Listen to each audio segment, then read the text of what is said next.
ఉప్పల్ స్టేడియంలో Singareni RR, Aparna messy జట్ల మధ్య ఫ్రెండ్లీ మ్యాచ్ జరిగింది. సీఎం రేవంత్ రెడ్డి, సింగరేణి, మెస్సీ, అపర్ణ జట్లు పోటీ పడ్డాయి. ఈ మ్యాచ్లో 18వ నిమిషంలో గ్రౌండ్లోకి దిగిన సీఎం రేవంత్ రెడ్డి వచ్చి రాగానే గోల్ కొట్టి అలరించాడు. యువకులతో పోటీ పడి మరీ సీఎం రేవంత్ రెడ్డి గోల్ కొట్టడంతో అభిమానుల కేరింతలతో ఉప్పల్ స్టేడియం దద్దరిల్లింది. అనంతరం గ్రౌండ్లోకి దిగిన మెస్సీ కాసేపు సీఎం రేవంత్తో గేమ్ ఆడారు. ఆ తర్వాత ప్లేయర్స్తో కలిసి ఫోటో దిగారు.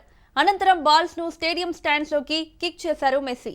India, and that is something that's really nice to see this man every time in action. And we are right here from RGI Stadium, Hyderabad. And also more importantly, Swarna, what keeps him as the biggest fan is because, you know, people keep speaking about a lot of other things. I mean, the rivalry, yeah. And that height advantage is so good. అనంతరం మెస్సీతో పాటు Rahul Gandhi, CM Revanth Reddy match కు వచ్చిన అభిమానులకు అభివాదం చేశారు. ఆ తర్వాత ఇరు జట్లతో వారు గ్రూప్ ఫోటో దిగారు. స్టేడియంలో మ్యూజికల్ నైట్, లేజర్ షో ప్రత్యేక ఆకర్షణగా నిలిచాయి. రాహుల్ సిప్లిగంజ్ నాటు పాటతో ప్రేక్షకులను ఉర్రూతలూగించారు. మెస్సీ పర్యటన నేపథ్యంలో పోలీసులు భారీ భద్రతను ఏర్పాటు చేశారు. స్టేడియంలో మెస్సీ మానియా వెల్లివిరిసింది.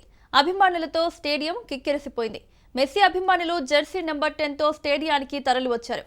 స్టేడియం పరిసర ప్రాంతాలను పోలీసులు కట్టుదిట్టమైన భద్రతను ఏర్పాటు చేశారు.